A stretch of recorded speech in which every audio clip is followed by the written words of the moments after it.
Arrestohen 11 persona për pastrim parash dhe keqpërdorime të tjera në lidhje me derivatet.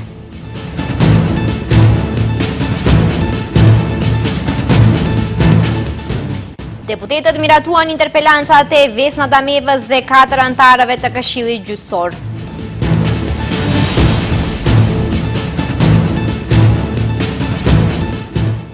LSDM i bën thirrje Komisionit Antikorrupsion të hetojë tenderët në Ministrinë e Andonovskit.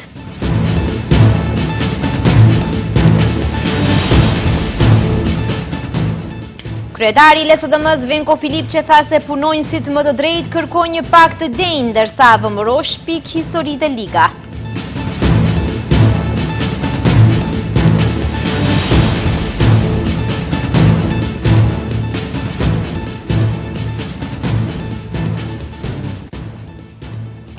Shikues të nderuar, përshëndetje. Në këtë edicion informativ të orës 15:55 në televizionin Shenja.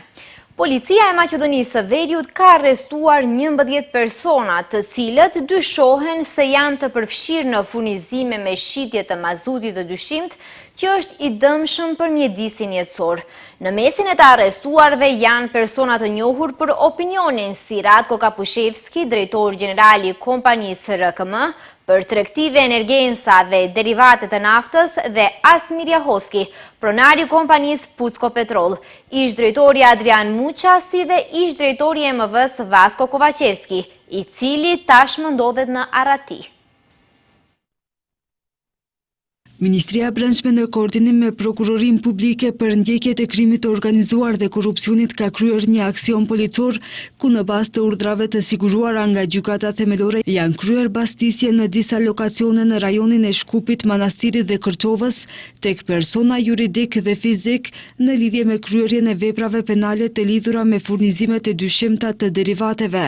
Gjatë aksionit të kryer më 10 mars janë arrestuar 11 persona, një person është i pakapshëm për organet e ndjekjes dhe një tjetër është në masën e arrestit.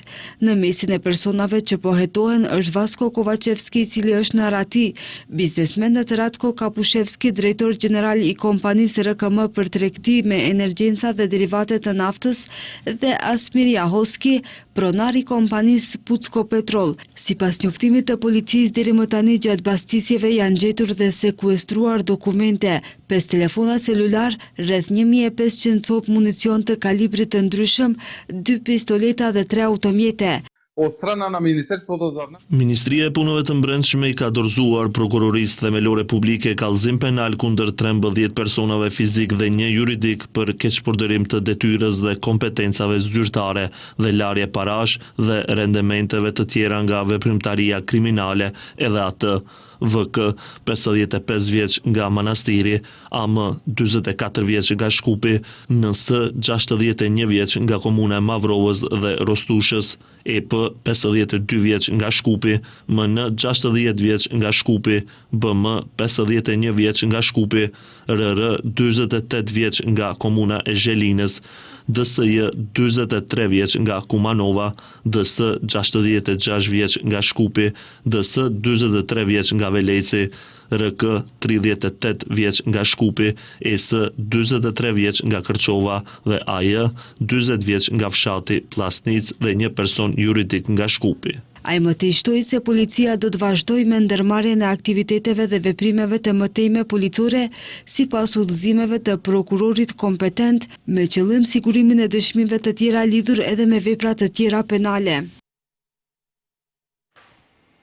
Deputetët kanë debatuar sodash për gjatë interpelancës kryetares së Këshillit Gjyqësor Vesna Dameva dhe antarëve të tjerë të Këshillit. Interpelanca e parë që është miratuar ka qenë ajo ndaj Damevës, ndërsa kanë kaluar edhe disa të tjera. Ndërkohë debati në kuvend po vazhdon. Ndërkaq që LSDM-ja e ka quajtur jo kushtetues këtë seancë dhe deputetët e saj kanë braktisur sallën. Në kuvend nisi debati për interpelancat e antarëve të Këshillit Gjyqësor. Interpelanca e parë që kaloi ishte ajo e kryetares së Këshillit Gjyqësor Vesna Damevas. Paraprakisht në fjalën e saj për interpelancën, ajo tha se gjithë këto vite ka pasur presione dhe se vazhdimisht është nënçmuar, degraduar, ofenduar, por asnjëherë nuk ka reaguar jo sepse ka pasur frikë, por sepse, siç u shpreh, e ka ruajtur pozitën e saj dhe pasqyrën e Këshillit. Pajtohem me ju vetëm për një gjë, se nuk kam qenë zgjidhja e duhur për anëtarët e Këshillit gjyqësor. Është e vërtetë, nuk isha zgjidhja më e mirë për pazare politike, as për këtë, as për pushtetin e kaluar. Askush nuk mund të më friksojë dhe të më heshtë, por politikanëve si duket nuk ju duhen kuadro të këtilla. Ndërkaq, ende pa nisur seanca pati përplasje mes ish kryetarit dhe kryetarit aktual të kuvendit. Talla Xhaferi kritikoi Gashin se ka vendosur që shkarkimi i anëtarëve të Këshillit Gjyqësor të bëhet vetëm me 61 vota. Shërbimet informojnë që kryetari i kuvendit ka vendosur që shkarkimi i anëtarëve të Këshillit Gjyqësor, në veçanti të 3 anëtarëve që janë zgjedhur me shumicë të numrit përgjithshëm deputetëve në 61. Ndërsa Afrim Gashi i tërhoqi vëmendjen se me këtë reagim ka thyer rregullorin e kuvendit dhe ju përgjigj se nuk bëhet fjalë për shkarkim, por për interpelancë. Nuk i ka hije një ish kryetarit parlamentit të thej rregullorin në këtë mënyrë, të kërkoj fjalë për diçka tjetër, të paraqitet për diçka tjetër, por s'ka lidhje. Sa i përket, edhe pse nuk kam nevojë të replikoj sepse nuk ishte procedurale, vetëm një shpjegim për hir të opinionit dhe të deputetëve. Nuk bëhet fjalë për shkarkim, po flasim për interpelancë. Dragan Kovaqki, deputeti i Vëmëros, edhe njëherë u bëri thirrje deputetëve të opozitës që të mbështesin këto interpelanca, në mënyrë që, siç tha ai, gjyqësori të jetë i pavarur dhe Këshilli Gjyqësor të lirohet nga ndikimet politike. Disa anëtarë të Këshillit Gjyqësor kanë votuar për vendime të rëndësishme përmes Viberit nga pushimet jashtë vendit dhe për rastësi ju është ndërprer linja telefonike pikërisht në momentin e votimit. Tani është momenti për vendim, drejtësi ose krim. LSDM këto interpelanca i quajti si jo kushtetuese. Përse është jo kushtetuese, sepse parashihet që interpelanca të bëhet ndaj atyre që përgjigjen para kuvendit. Ato janë qeveria dhe anëtarët e saj, bartës tjerë të funksioneve publike. Anëtarët e Këshillit Gjyqësor, përgjithësi mund të vërtetojnë vetëm Këshilli Gjyqësor. Ndërkohë lëvica opozitare bëri me dije se i mbështeti interpelancat e pushtetit. Ne si partia politike Levica kemi vendosur që të mbështesim këto interpelanca, pra duhet të dërgohen te gjyqësori mesazhe se përgjithësi duhet të ketë tani dhe më njëherë. Nuk mund të kemi persona të këtill, siç janë gjykatësit, të cilët nuk përgjigjen pothuajse për asgjë. Interpelancat janë bërë ndaj anëtarëve të Këshillit Gjyqësor Vesna Damevas, Tanja Çaçarova Ilievska, Milazim Mustafas, Pavlina Crvenkovskas dhe Selim Ademit, dhe ato janë inisuar nga deputetët e VMRO-DPMNE Vlenit dhe Snamit. LSDM ka kërkuar nga Komisioni Antikorrupsion që të marrë masa në lidhje me 2 tenderet e Ministrisë së Transformimit Digjital që ja kanë dhënë bashkëshortit të sekretares shtetërore të kësaj ministrie. Zëdhënësja e LSDM-s Bogdan Kakuzez ka thënë se ky është një rast i qartë i konfliktit të interesit, nepotizmit dhe dyshimit të bazuar për korrupsion. LSDM kërkon dorëheqjen e ministrit. LSDM ka kërkuar nga Komisioni Shtetëror për Parandalimin e Korrupsionit që të marrë masa në lidhje me, siç thon ata, skandalin me tenderet në Ministrinë e Transformimit Digjital. Zëdhënësja e LSDM-s Bogdan Kakuzez ka thënë se LSDM i ka publikuar të gjitha provat dhe dokumentet lidhur me rastin në fjalë dhe kërkuan dorëheqje nga ministri Stefan Andonovski. Kërkojmë veprim urgjent nga antikorrupsioni për këtë rast i cili duhet të zbardhet plotësisht. Ministri Stefan Andonovski në një konferencë për media e pranoi skandalin me tenderet në ministrinë e tij, por në vend që të merrte përgjegjësi, të kërkonte falje dhe të jepte dorëheqje, ai mbrojti me paturpsi kontratat e tendereve që përfunduan tek bashkëshorti i sekretares shtetërore të ministrisë Klinçarova. Ky është një rast i qartë i konfliktit të interesit, nepotizmit dhe dyshimit të bazuar për korrupsion, që në fakt janë karakteristika të VMRO-DPMNE-s. Nga LSDM kanë akuzuar se kompania e udhëhequr nga bashkëshorti i sekretares shtetërore të Ministrisë së Transformimit Digjital, Gordana Klinçarova, ka marrë tender në vlerë prej 50.000 eurosh nga njëjti institucion. Ata thonë se ata kanë shpallur dy marrëveshje të lidhura dhe sipas LSDM-s, kompania ka marrë pjesë edhe në ndërtimin e Shkupit 2014. Ndërkaq sipas ministrit Andonovski, sekretarja shtetërore e kësaj ministrie, Gordana Klinçarova, nuk merr pjesë në asnjë procedurë të prokurimit publik. Ai thotë se angazhimi i saj është në punën administrativo-buxhetore të ministrisë dhe nuk ka konflikt interesi apo ndikim në procedurë nga ana e saj. Ministri i Shëndetësisë Arben Taravari tha se nuk do ta nënshkruajnë marrëveshjen me kompaninë Gjoka Construction për ndërtimin e parkingjeve me kate në qendrën klinike në Shkup. Taravari tha se për momentin po shqyrtojnë dy opsione të tjera.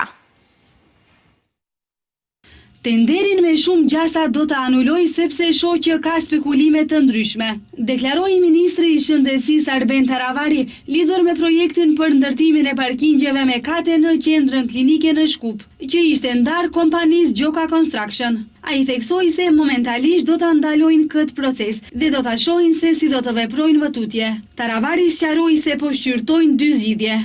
Dhe sot e thira drejtorin e parkingjeve të qytetit për t'i ofruar ati për ta menaxhu parkingun në qendrën klinike dhe për të ndërtu garazha në kate. Në fillim na thanë se do të vije dhe pastaj mbas 15-20 minutave na thanë se është në udhtim zyrtar. Kjo është shenjë se dikush nuk e lejon që të vinë. Opsioni i dytë që e mendojmë për parkingjet është edhe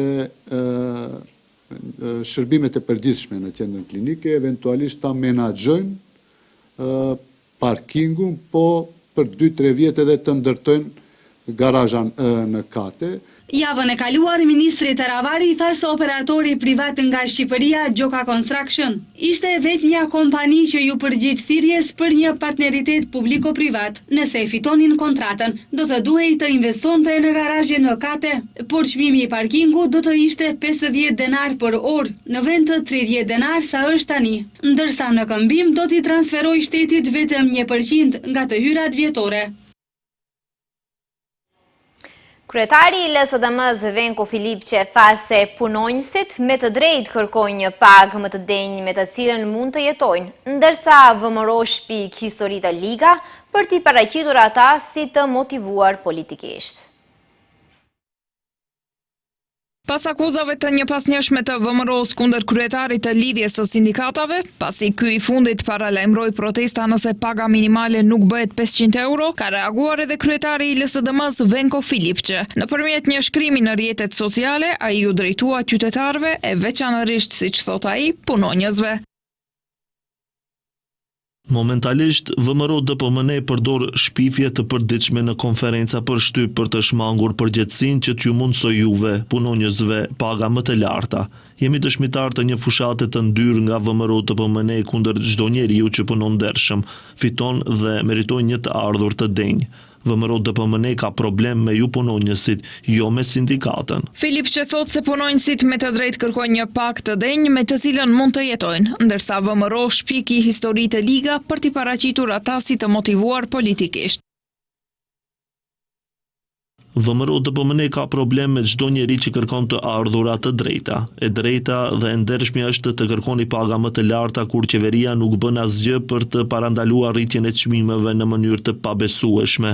Kjo nuk është një çështje politike, por VMRO DPMN dëshiron ta bëjë pikërisht atë, një hesap partijak për të shmangur përgjegjësinë. Po pse kur ishin në opozit ata mbështetnin sindikatën? Filipçe thot se VMRO nuk e mbështet sindikatën pasi nuk i duhet më, por thekson ai, LSDM është e vendosur për këtë çështje, si në pushtet, si në opozit. Ne luftuam fuqishëm për të drejtat e qytetarëve dhe për një jetë të denjë. Tha Filipçe, duke shtuar se LSDM do të vazhdojë të mbështesë qytetarët që kërkojnë të ardhura të denja, do të vazhdojë të paraqes ligje në kuvent dhe të qëndrojë fort në mbrojtje të qytetarëve.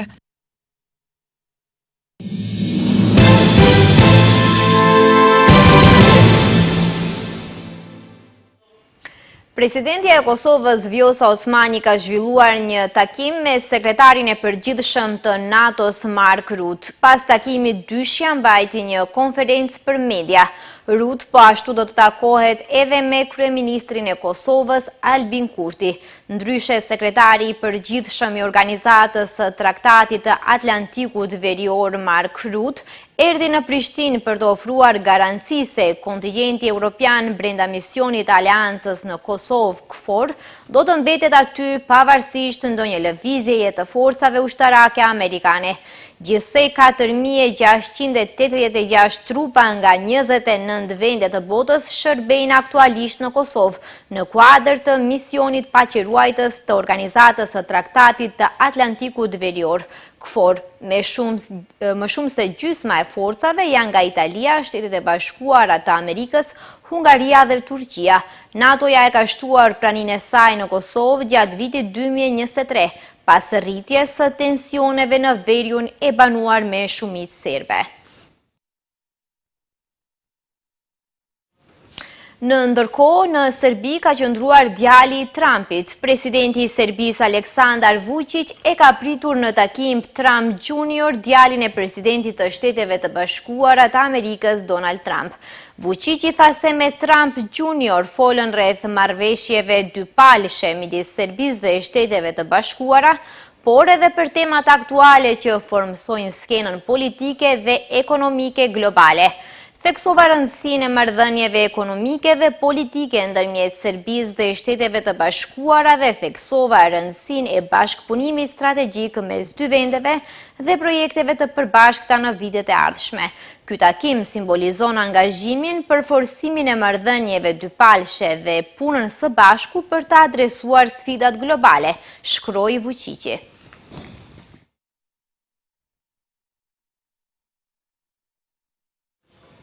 Studentët bashkë me qytetarë në Beograd kanë blokuar objektin e radio-televizionit të Serbisë nga ora 23 të hënën.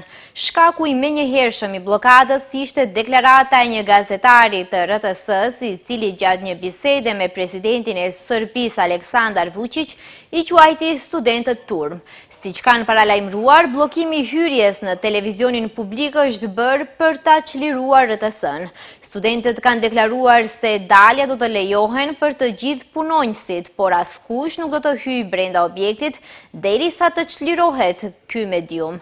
Pas blokadës së RTS, studentët e Novi Sadit bllokuan edhe radio-televizionin e Vojvodinës. Ministri i Punëve të Brendshme Ivica Dačić ka deklaruar se tubimi para RTS-s ka qenë pa paralajmëruar dhe se detyra e policisë është të ruajë rendin dhe qetësinë publike dhe të ndërhyjë në rast të prishjes së tij. Studentët kanë bërë të ditur se nuk do të hyjnë brenda objektit të RTS-s.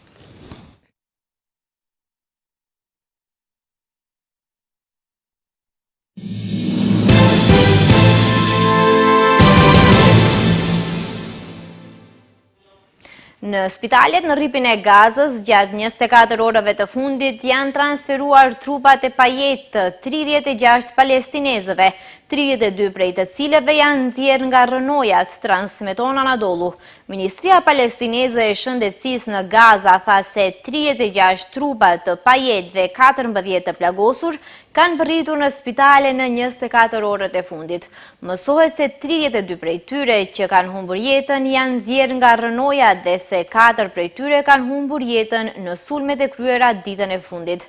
Numri palestinezëve që kanë humbur jetën në sulmet e Izraelit në rripin e Gazës që nga 7 tetori 2023 ka arritur në 48.503 dhe numri të plagosurve është rritur në 111.927, ndërkaq në bastisje që bëri ushtria izraelite në bregun perëndimor të pushtuar u arrestuan 30 palestinezë, përfshirë ish të burgosur, që nga 7 tetori 2023, kur Izraeli filloi sulmin e tij në rripin e Gazës, ka patur rritje të arrestimeve, bastisjeve dhe sulmeve kundër palestinezëve në bregun perëndimor të pushtuar dhe Kudsin Lindor. Gjatë kësaj periudhe në bregun perëndimor të pushtuar dhe Kudsin Lindor u vranë 930 palestinezë, përfshirë 167 fëmijë, ndërsa u plagosën afro 7.000 njerëz.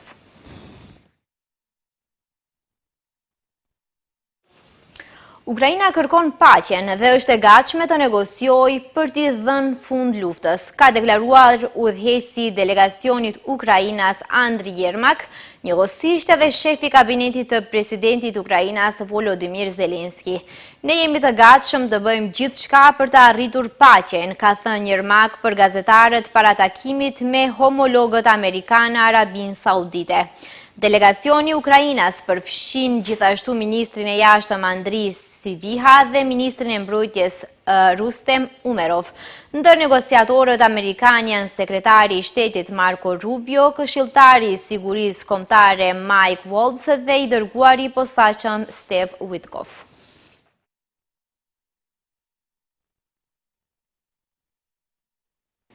Shikues të nderuar, kjo ishte tëre përgatitur për këtë edicion informativ. Ju falenderoj për vëmendjen dhe mirupafshim.